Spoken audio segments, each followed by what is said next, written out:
Hi అండి, సంధ్యాస్ కిచెన్కి స్వాగతం. ఈరోజు రెసిపీ వచ్చేసి ఇక్కడ నేను గ్రీన్ యాపిల్స్ తీసుకున్నాను. దీనితో పికిల్ చేస్తాము. చాలా బాగుంటుంది, తొందరగా కూడా అయిపోతుంది. ఈ 2 యాపిల్స్ని చిన్న ముక్కలుగా కట్ చేసుకోవాలి.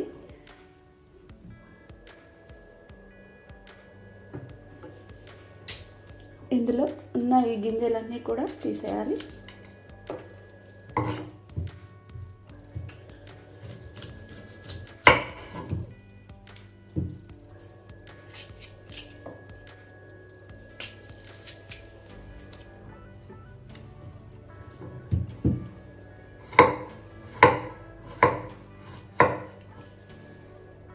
చూడండి, ఈ విధంగా కట్ చేసుకొని తీసుకోవాలి.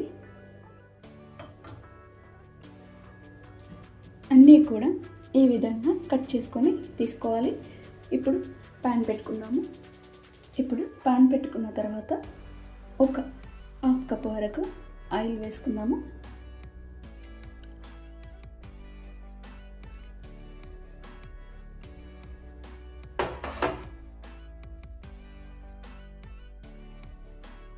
ఆయిల్ కూడా వేడైందండి. ఇందులో 1 టీ స్పూన్ వరకు ఆవాలు,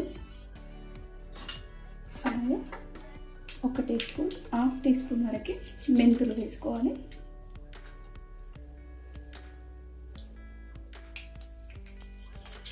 ఇప్పుడు ఆవాలు చిటపటం ఉంటున్నాయి కదా, ఒక 2 తురుము వేసుకోవాలి.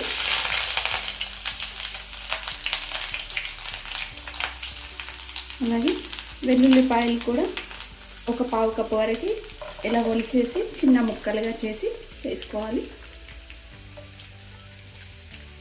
ఇందులో ఒక 2 పచ్చిమిర్చి ముక్కలు ఇలా కట్ చేసుకొని తీసుకొని వేసుకోవాలి.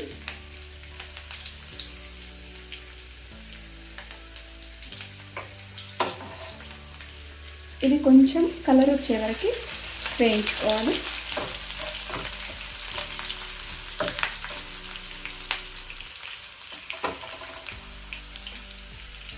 లో ఫ్లేమ్లో పెట్టి వేయించుకోవాలి. ఇప్పుడు కొంచెం కలర్ వచ్చాయి కదా, ఇప్పుడు కొంచెం కరివేపాకు,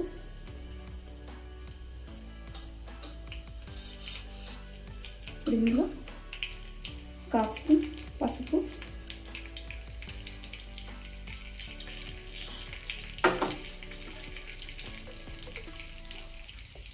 స్టవ్ ఆఫ్ చేసేసుకున్నాము.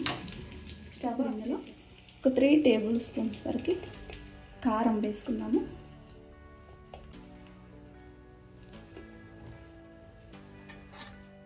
ఒక పావు స్పూన్ వరకు ఇంగువ,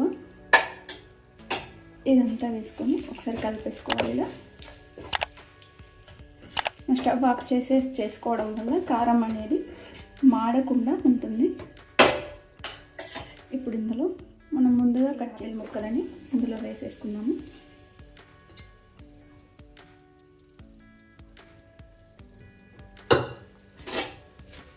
ఇదంతా ఒకసారి కలిపేసుకున్న తర్వాత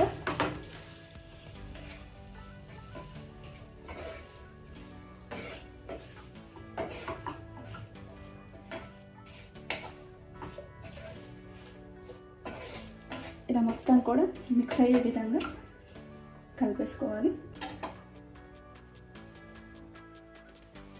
ఇప్పుడు కారం వేసి కలిపేసుకున్నాం కదా, ఇందులో ఒక 2 టీ స్పూన్ల వరకు ఉప్పు వేసుకుందాము.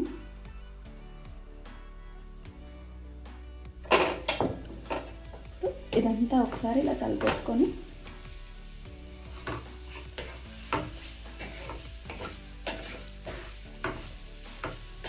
ఫ్లేమ్ అనేది సిమ్లో ఉండాలి. సిమ్లో ఉంచుకొని కలిపేసుకోవాలి.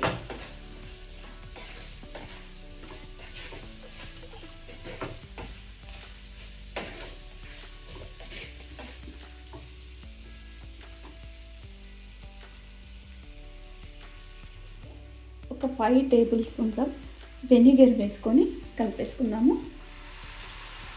ఇప్పుడు స్టవ్ ఆఫ్ చేసేసుకోవాలి. స్టవ్ ఆఫ్ చేసేసుకొని ఇలా ఒకసారి కలిపేసుకోవాలి. అంతా కూడా మిక్స్ అయ్యే విధంగా.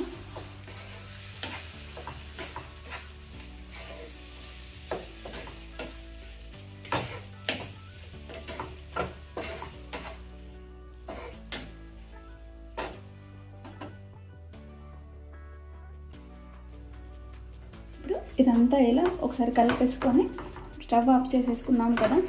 ఇప్పుడు మనకి ఈ గ్రీన్ యాపిల్ పికిల్ రెడీ అయిపోయిందండి. దీన్ని ఇప్పుడు ఒక గిన్నెలోకి మార్చేసుకుందాము. ఈ పచ్చడిని గిన్నెలోకి తీసుకుంటే మనకు గ్రీన్ యాపిల్ పికిల్ రెడీ అయిపోతుందండి. ఒక్కరోజు అయిన తర్వాత తింటే చాలా బాగుంటుంది. అన్నంలోకి ఉప్పు ఏమైనా పడితే చూసుకొని వేసుకోవచ్చు. చాలా చాలా టేస్టీగా ఉంటుంది. ఇవైతే మనకు సూపర్ మార్కెట్లో చాలా లభిస్తాయండి.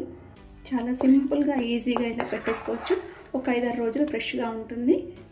తర్వాత ఫ్రిడ్జ్లో పెట్టుకున్నా కూడా ఉంటుంది. కాకపోతే ఎక్కువ రోజులు నిలువ అనేది ఉండదు. ఈ పచ్చడి అన్నంలోకి సూపర్గా ఉంటుంది.